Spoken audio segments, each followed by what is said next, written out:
Hello, everyone. Thanks so much for joining us tonight. Um, you just saw a few clips from Terrence McNally, Every Act of Life, part of PBS's Emmy-nominated American Masters series. We have a fantastic conversation for you this evening, so let's introduce this evening's panel. To start off, the director of Every Act of Life, including the documentaries The State of Marriage and Father Joseph, Jeff Kaufman. Thank you for joining us. Thank you. The producer of Every Act of Life and the aforementioned titles, and a distinguished, prolific casting director as well, Marcia Ross. Thank you for joining us. Thank you, Steve. In addition to his work on Modern Family, his Broadway resume also includes the 25th Annual Putnam County Spelling Bee and Fully Committed. Please welcome Jesse Tyler Ferguson. Hi. Hello. And finally, the writer of The Inheritance, one of the most acclaimed plays in recent memory after a run in both London and New York.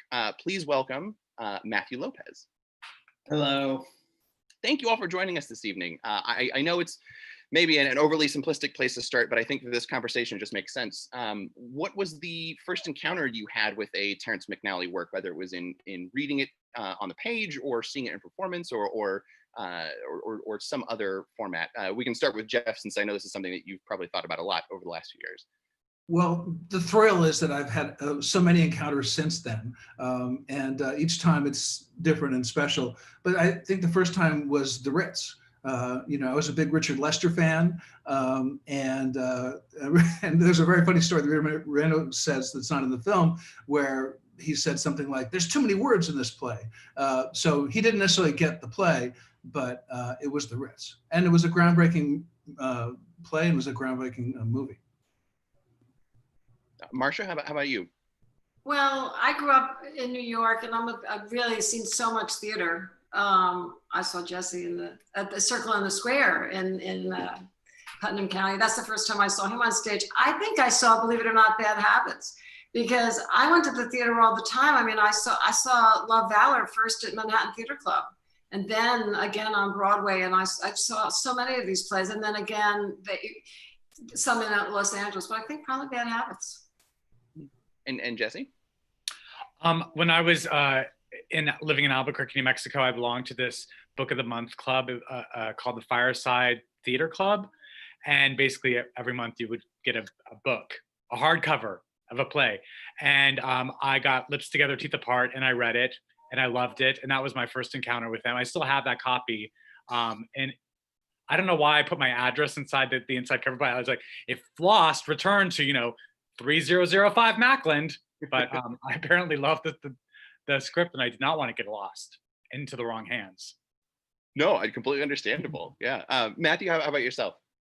My first introduction to Terrence was the Tony Awards. I grew up in a very small town in Florida, and it was really my only, other than theater, community theater, it was my only connection to New York theater, certainly, and for most of my life. And I remember just like this run of Tony Awards that he won in the middle of the 90s, first for Love, Valor, Compassion, and Masterclass, Ragtime, Kiss of the Spider Woman. It was just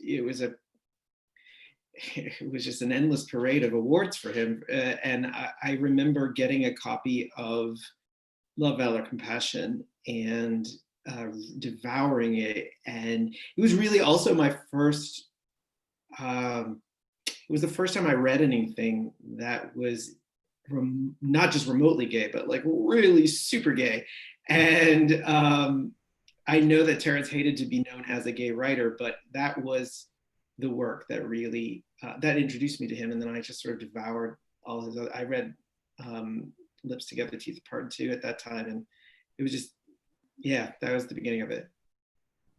One of the things I love about the film is that it really takes advantage of being able to show a writer and to really convey specific works and specific lines and specific characters that really impacted people. For Jesse and Matthew, as people who spend a lot of time thinking about character, what in his writing stands out to you that made him a voice that people respond to, not just in what he covered in his plays, but how he wrote them? Well, I think anyone who has encountered Terrence knows that he's, and you talk about it in the documentary, he is such a stickler for his language. And I think it's because he does know how to speak truth and he doesn't want anyone paraphrasing his intention. But when you read his work and when you see his work, it just feels, it feels truthful and yet elevated in a way that like needs to be because it's theatrical, but it's always so grounded. And his characters, they unfold in ways that I think a lot of playwrights struggle to have their characters unfold, and they reveal themselves in really subtle ways. And that's very exciting for an actor to play that type of role. It's very exciting for an audience member to watch that type of role unfold in front of them. And he was just a master at that. Yeah. Yeah, I think there is something very honest about his writing and very humane about it. His work is very funny, but his jokes are not jokes. They're funny things that people say, and that's really hard to accomplish. And it's always based on character. Everything. It starts and ends with characters. And you know, I think, you know, for me, it was like, I mean, there was nothing inherently appealing on paper to a young Latinx kid in Florida to the work of this white guy, and yet you read his plays and you just see human beings, you see human souls, and he writes plays that forces you to just sort of have compassion for the people in them. One story I tell, the first time I met him, I was working as an assistant to him, and he was a workshop of a musical that he wrote with Lynn and Steven, and I watched him explain to an actor the importance of a single comma in one of the lines. And you know, and it wasn't even like, it wasn't a play of his, it was the book of a musical. And you're on the one hand, it's like, okay, maybe in a play, but really, surely in a musical, we have better things to do than handle over a comma. And yet he was able to, with such kindness and clarity, explain to this actor why the comma was there and why it was important. And he did it in such a way that included the actor in the process of creating the thought. And from that thought emerged meaning and character. And it for him, it was more than just the comma, it was what the comma represented. And I think he probably helped that actor figure out a scene by talking about punctuation. And that actor was Audra McDonald. Yes. For Jeff and Marcia, as far as showing that writing and displaying it on screen, you have different ways that you can do that in this film. You have people actually performing the work on stage, but you see rehearsals and you see people reading it off of a page in a direct-to-camera interview. What kind of conversation did you have about the best way to convey that to an audience? Well, first I just have to say that there's that thinking about Terrence passing the work on to an actor, since we have a wonderful playwright and a wonderful actor here. I'm always marvel at that. How much is at stake for Terrence to hand the work off to the right person? You know, it lives or dies. It's genius or it's not genius, depending on whether the person he gives it to brings it alive. I mean, there's so much at stake for a playwright. It's just crazy. So anyway, I just wanted to reference that because it came out of what you're saying. In the film itself, Terrence has written so much, and we couldn't possibly capture everything he wrote, but we wanted to try to make each sequence about each play have its own individual identity. I mean, each play is so individual anyway, but so we tried to just find stylistically, coming out of the work and what we experienced, a way to make each one come alive. I mean, for instance, with A Perfect Ganesh, which is a wonderful play. We didn't have any footage of it, and we didn't know how to get to it, but I love that play so much. And Tyne Daly was going to read a little sequence from it, and then that night she was going off to some awards ceremony with Terrence, and without even telling us, she ended up doing that play at the awards ceremony, and that's what we used in the film. So it was, the play took us to the right place. Yeah, I mean, We did the entire play at the award ceremony. You should mention that fact. That award ceremony went on for 2.5 extra hours. At the Lotus Club. You were at the Lotus Club. She did the entire play, and that is the kind of committed actor that. And I put on an elven head, and I was Ganesh. So there you go.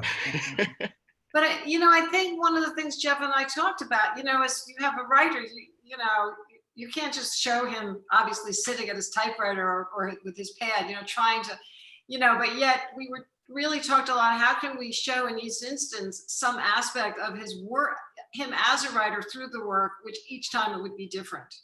And fortunately, we were really blessed with so many wonderful actors who both, spoke about him, and we got to see their work, or they performed, some of his work. I think sometimes sort of the concept of like finding your voice or being true to your experience can come off as a little overly simplistic. But I think what this film does is it shows just how much his work was informed by his own experiences. And as Jeff and Marcia, as you were putting the film together, were you surprised how much those were in conversation with each other, or is that kind of what makes his work so recognizable to people who may not know his story? Well, I said I saw so much of his work. So, for me, I'd seen all the plays. So I found it so exciting to get to know the man behind the plays. He's, Jesse and Matthew both talked about this. He's in there. Terrence is in his work. And when you actually get to know him, you start to see how much of him is in his work. And I think that's one of the reasons he had his muses, Nathan or Jimmy Coco, Zoe, Tyne. They just, Murray, when he found a person who could speak the lines, in his own rhythm, he wrote for them, and they did, you'd see the same people were in his plays over and over again. And because they were communicating him, really. Oh. Yeah. I don't know. I didn't mute myself, so I don't know what happened there, but they were communicating Terrence. They were expressing Terrence. And it was an incredible experience admiring Terrence, but also thinking that he had the right, if he wanted to be highfalutin, a great man of the theater and all that, put on airs. But the fact that he just got down to it, and he just stripped so many veneers off and just was so honest with us. That was really a moving experience, really a privilege, but it also, I think, probably reflects what he does when he's working on the page. Jeff brought this up a little bit earlier, but kind of going back to it for Jesse and Matthew, sort of the idea of the collaboration between the playwright and the actor. I think this film shows that's so important, and it can evolve in so many different ways. Was there something that you saw in the film that stood out to you about how he navigated that process, whether it was writing roles for specific people or understanding that any great performance is going to have that kind of give and take? I actually watched the documentary. I had a week-long Terrence McNally boot camp because I was in the early days of COVID. I watched the documentary. We were also getting ready to do a Zoom performance of Lips Together, Teeth Apart. So I was sort of really immersed in it. And that play specifically, I loved watching in the documentary how fraught the rehearsal process was, because it's such a great end product. But the fact that all the actors wanted to abandon the project. It sounded like a disaster. And it reminded me that art is hard, and it takes a long time to get to that place where it's good sometimes. Even the best, even the greatest playwrights have that journey to navigate. And I was just so kind of inspired, and also it wasn't surprising, but that this cast of people who he had put in these 4 roles were really trying to help him get to that in place, whether it just be from being super supportive, as most actors are during that process, or if it's, if it was actually trying to help him drudge through the material. It sounded like a very collaborative process. Of course, I was too young to be alive at that point, but it sounded like it was extremely collaborative, and that's what's my favorite. That is probably my favorite thing about theater, is it's the collaborative process, and it's just refreshing to know that even the greatest have to go through that. Yeah, I think one of the things that I got from the film is something that I had been learning over the course of the 2.5 years we worked on Inheritance is, I think you work with the people that you trust over and over again so that you can fight with them about what matters in the process, and not worry about the whole thing just going belly up. You have license to argue, and if you're arguing for the right reasons, and if you're, I love it when actors are passionately defensive of their characters, and argue with me and fight for things. And I mean, I think that, however painful that experience of putting that play together must have been, it did yield unquestionably a gorgeous piece of writing. And I don't for a minute believe that great art can be only forged in conflict. But if a group of people are really committed to doing something, or even, in the case of that play, maybe not entirely committed to doing it, you will butt heads. And I think that there's something very valuable to that. I mean, I think some of the best experiences that I had, one of the great learning lessons I had in creating The Inheritance with all the companies of actors that we did, it's listening, learning to listen to actors. And that is something that Terrence knew how to do so well. It was a part of his DNA. And he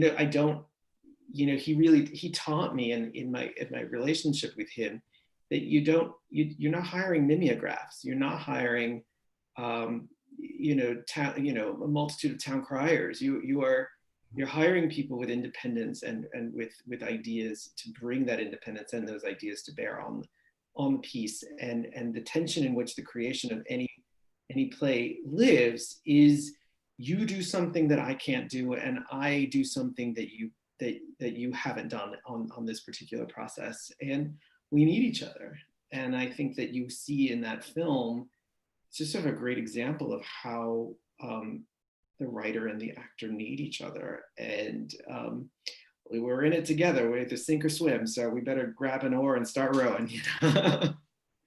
Well, speaking of someone who was involved in that process, I think in one of these other conversations, John Benjamin Hickey mentioned that when he read The Inheritance, he could tell that you were someone who was influenced by Terrence McNally. I'm not sure how much you talked with him about that, but do you know what it is, aside from sort of the themes that you're sort of covering in that play, what might have given him that impression?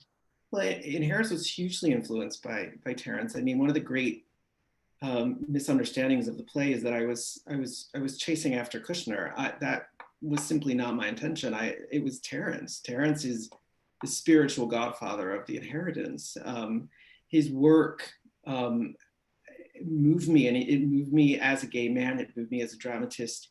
I mean, it moved me as a human. And the thing that I like to think about Inheritance is that it is a play about compassion, and it's a play about kindness. And so many of Terrence's work is about the simple act of kindness, or the impact of its absence from a relationship. And again, I just kept going back to that rereading his plays and sort of talking to him. And I talked to him throughout the writing process of it. And there is a great, huge heart to his work, and it never ever is at the sacrifice of intelligence. The thing about Terrence is he was a wildly and wickedly and sharply intelligent writer, but he led with the heart. He led with emotion, and that is so true of his plays, and that is something that I sought to emulate in The Inheritance. And I think that comes across in the film, the lines that these performers are reading, that they don't sort of announce themselves as very writerly sentences. It's more that you can tell they're responding to the truth of the thing, rather than it's the diction or the sort of the flow of the language. It's more of like how he was able to capture those ideas in a very succinct way. Yeah, Terrence had Terrence was a technical writer. And I mean, the turn of phrase and sometimes as a writer, you have to think of where the consonants are placed. And you do have to think about something stupid like costume changes that you don't want to think about, but you have to, because eventually it's going to bite you in the ass. And he was able to think in those terms, but those characters in those plays, they flowed organically to the rhythm of emotion, and there is a very, very articulatable emotional journey to all of the characters. And so he never had to sacrifice language. He never had to sacrifice the intelligence of the work. It was always there. It was just in service of he knew was why people go to the theater. People, I think, generally go to the theater not for a lecture on history or economics, but rather to go to the theater to feel something. And Terrence understood that implicitly. Can I say something about a connection between, say, Love, Valor and Lips Together and The Inheritance, which is that with Terrence, he never sets up a character who's going to be just bad or evil or a stooge or someone that everyone else bounces off against. He always takes you into their humanity, and sometimes he fools you. One of the wonderful things in The Inheritance is there are these characters that you might assume are going to have a certain darkness in them or a certain lockbox, and then you open them up and you realize, oh, that's a human being too. That person, I wouldn't have looked at that there's a humanity there. Jesse was in Lips Together, and that play is all about that. So anyway, I just love that way of seeing the humanity in others, because that's something that doesn't happen a lot these days, unfortunately, in public life. Terrence, I'm sorry, Marcia, go. No, I was just saying, just to keep in with what everyone's saying, one thing I think that makes Terrence so unique is that he's written extraordinary roles for women. He writes extraordinary roles, not just for gay men, but for straight men, or musical books for musicals. It's, he didn't limit, and I think that's really unique. And I think everything everybody is saying, I think this is why he's, because everything was always connected to the emotional life and true feelings of people. And so he captured humanity, and humanity is lots of different kinds of people. And he could write for different kinds of people because he was always going for that human truth in people. Yeah, I don't think that Terrence ever wrote a straw man character. I don't think that it ever occurred to him to put someone in a play just to destroy them. There wasn't that kind of cynicism to his writing.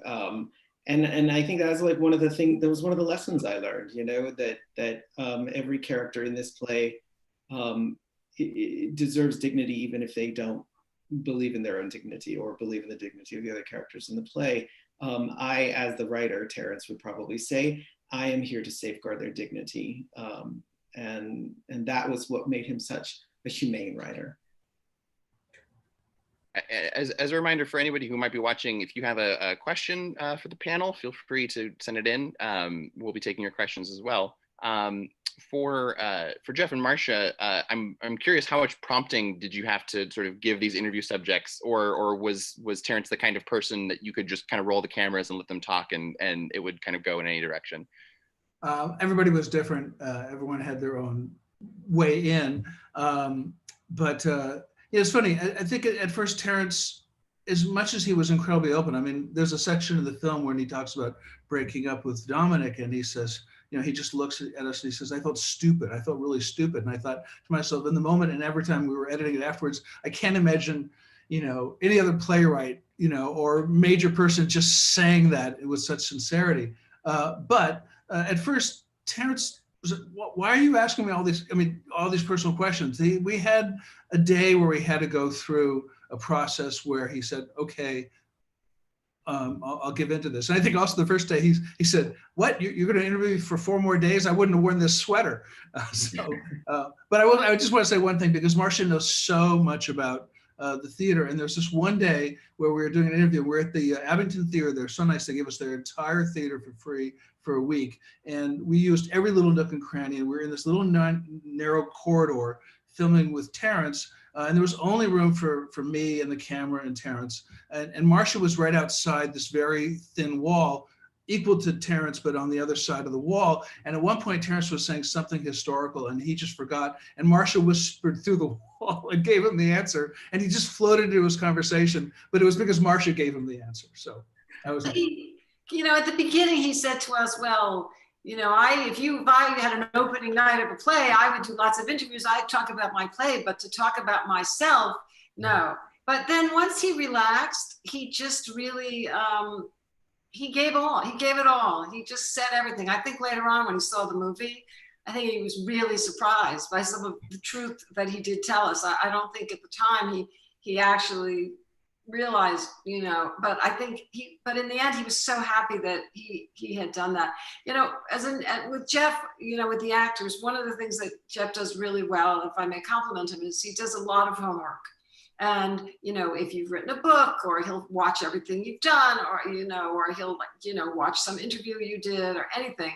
And he'll find very sort of unusual facts about your work that maybe it's not random. I mean, you'd have to spend some real time knowing about that person. And often when he would start the interview, he would begin by first asking a question about something so rare in that person's life. I think it caught people off guard, and it relaxed them into realizing he was very interested in them. And then people also all told us, how they got in the business and why they became an actor or composer. We could have made so many movies. We could have had like a mini series because we had such wonderful stories. I mean, Jesse was talking about Christine, Baranski had this incredible story about how she was supposed to do a pilot for, Burroughs, and but she went and did Terrence's play. It's like all these great actor stories and wonderful, incredible stories that, I wish we could have shared all of it. I'm curious, Jesse, having recently sort of prepared, like you said, and performed this work. This is a writer whose plays are being revived and have been remounted over the years. Was there something in your performance, either your part or the play overall, that spoke to the 2020 in a surprising way, that didn't feel like an older play that was just sort of being remounted, but something that there was a kernel in it that spoke to something going on more current? Well, I mean, we did it in the second week of official quarantine, and Lips Together, Teeth Apart is all about, it's about an epidemic. Sorry, I haven't spoken in a while, so I haven't warmed up. Matthew's been talking too much. My husband told you to say that, didn't he? He did. But Lips Together, Teeth Apart is about the AIDS epidemic and the fear around it. And so in those early days of COVID, when we were all locked down and we didn't have a lot of information, I think people were really scared. And there was fear around being around other people. And one of the center's set pieces of Lips Together, Teeth Apart is this pool that everyone's afraid to get into because it was a character who we never meet, but who had passed away from AIDS. It was that their house in Fire Island that they're staying at, and everyone's kind of subconsciously scared of going to the pool because they don't want to catch AIDS. So it felt very, very poignant, very current. Obviously, it took place in a different era, but I feel like a lot of the themes and a lot of the fears that these characters were going through felt very, very real and very palpable. For everyone else, in the past few months, are there particular works of his that either you sort of directly gone back to or thought of in a different light, given sort of everything that's happened this year in not just America, but in the world abroad?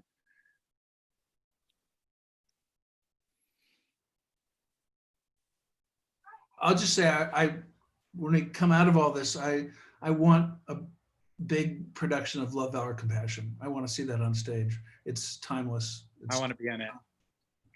Cast I'll myself. direct it. Will you do that? Yeah, totally. And done. I did actually go back and reread that play. It was the first piece of Terrence's that I that I ever encountered, and it was the thing that I returned to after he passed. And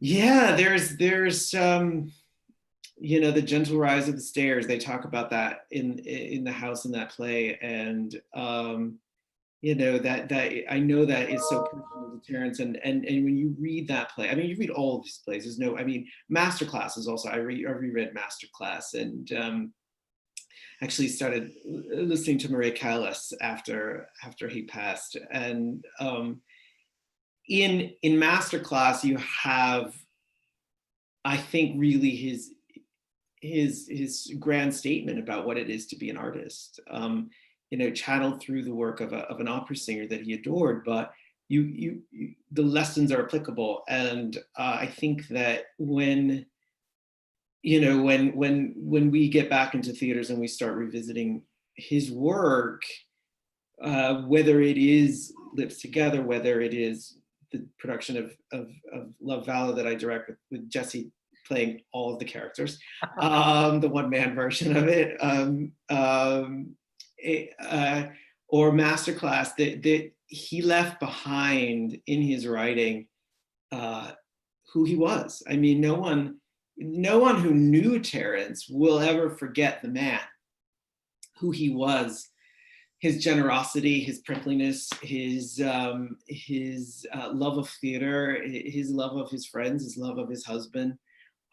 And for those who never got to meet him, he didn't hide in his writing at all. And so revisiting Masterclass, especially, it's a treatise on what it means to be a fully committed, fearless artist, which is what he was. If I could just say quickly, at the end of Masterclass, right before that wonderful statement about what it means to be an artist, Maria Callas has just alienated the young student who we thought would follow in her footsteps. And she actually has a chance to connect, and she shoves that connection away. So there's this heartbreak right before it too. I wish I could have asked Terrence, you know, about that, but it just always strikes me that there's that opportunity for connection. In that case, the character just can't get there.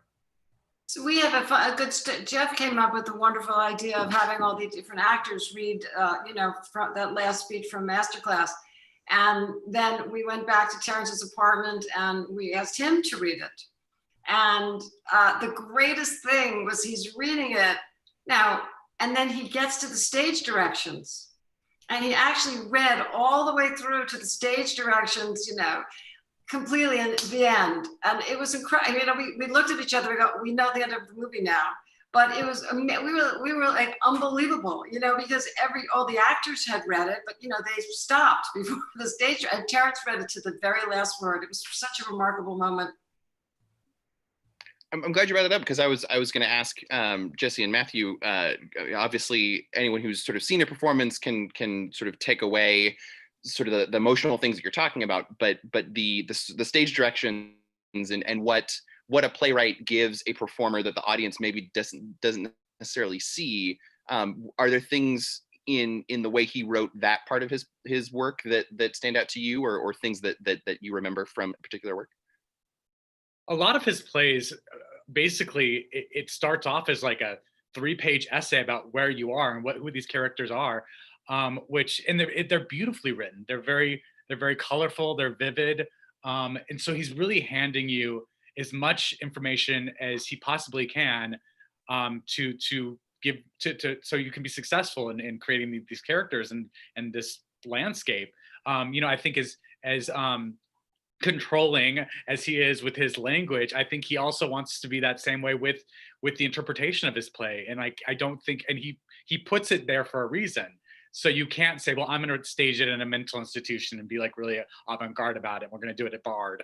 But like, you know, it's, you know, I think he wants control over it and he does it through his stage directions. And again, they're beautifully written. Sometimes equally as beautifully written as his dialogue is. Yeah, I think that Terrence probably knew that you only have one chance to make a first impression on a reader. And that first impression will color so many of the decisions that they make about the play. whether they're the producer, the director, a designer, or an actor. Terrence, I would not be surprised to discover that Terrence wrote many of his stage directions and many of plays the way he did, because he knew that ultimately before they were seen, they'd have to be read. And you have one shot at creating a world inside of the reader's head. And most people never read plays, but those who do are really important to the process of getting to see plays.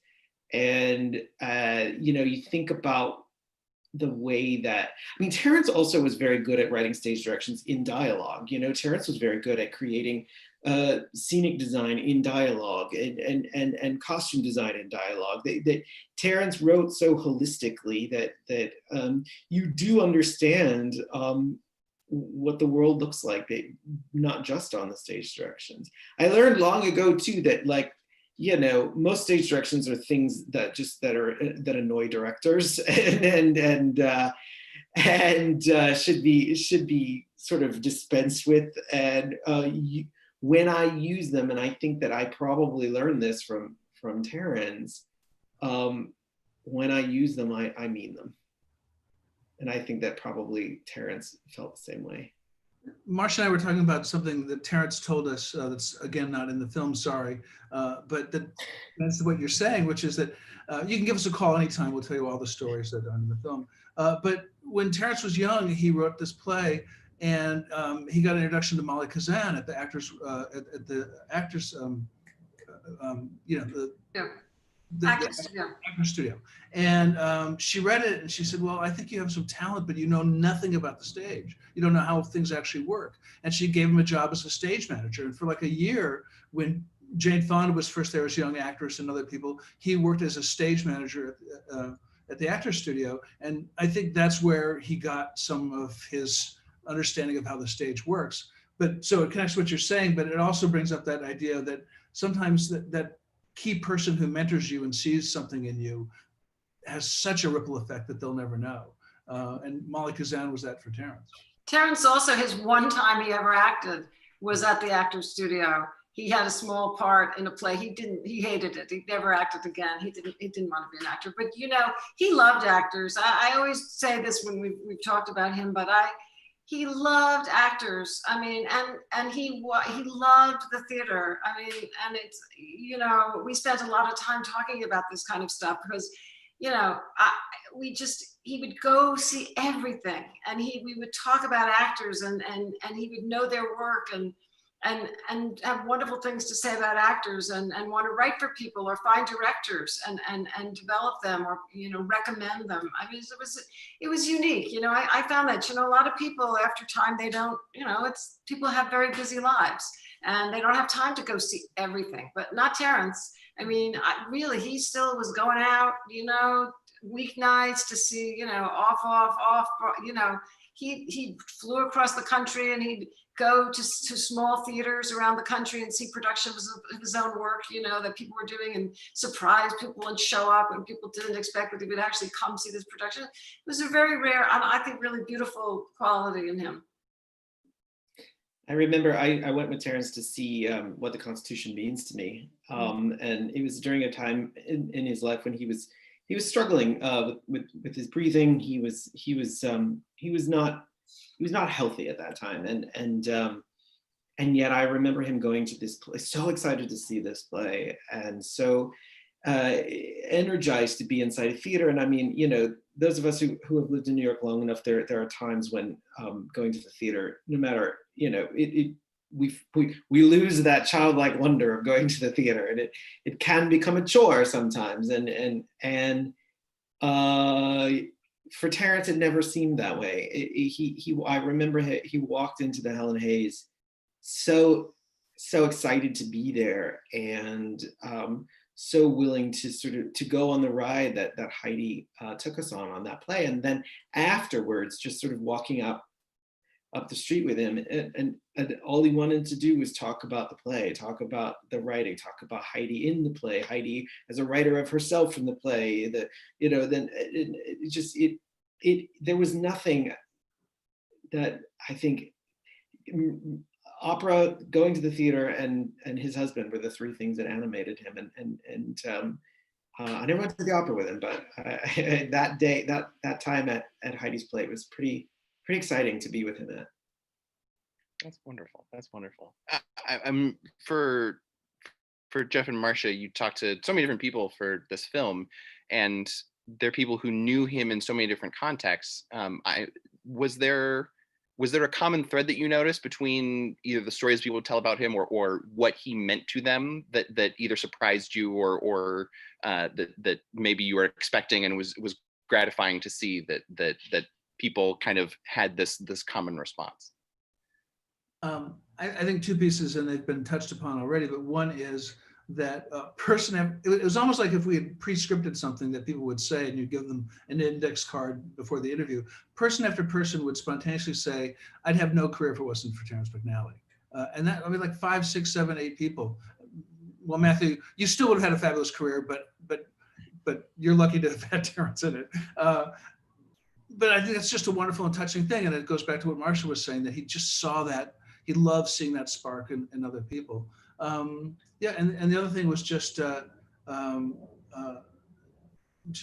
Terrence's courage. I just love the fact that people talked about how brave he was just to always try new things. You know, a lot of writers get sort of stagnant, or artists, painters, filmmakers, they get stagnant a while. They can't start repeating themselves.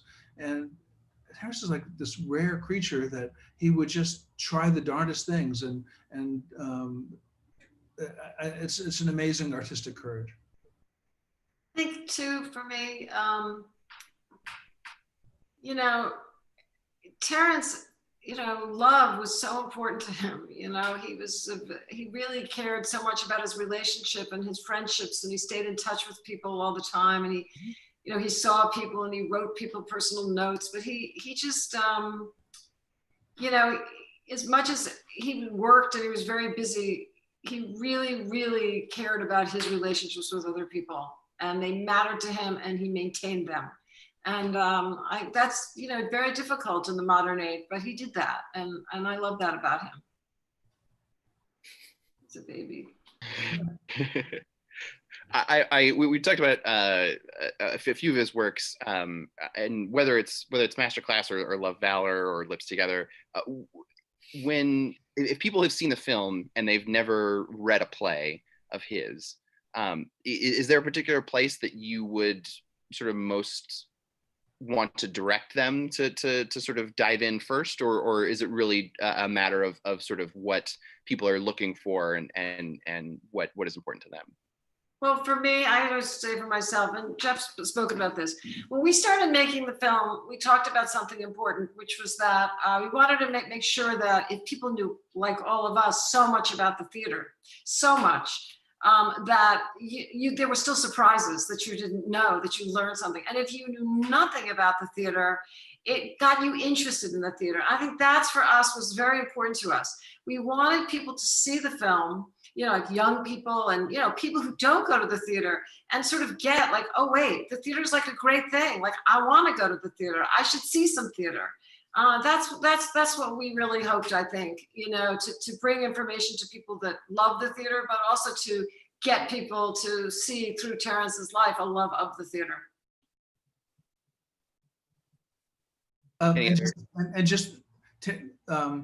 Terrence says all the things that you see in Terrence's character that are reflected in his work in the theater, I think, connect to whatever you do. You know, you don't have to be a playwright to be charged up every day, to want to find the magic in the moment, to connect, to realize that less important than ambition is how you treat others and who you love and how you're loved. So all those lessons that come from Terrence, you don't have to be in New York and you don't have to be a playwright to realize that they're about you. Jesse, having gone through, I think what you described as the Terrence McNally boot camp, was there a work that stood out to you that if people are looking to sort of absorb his work more, that would be a good starting point? Yeah, I mean, I have to agree with Matthew that, you know, Love, Valor, Compassion is one of his epically finest plays.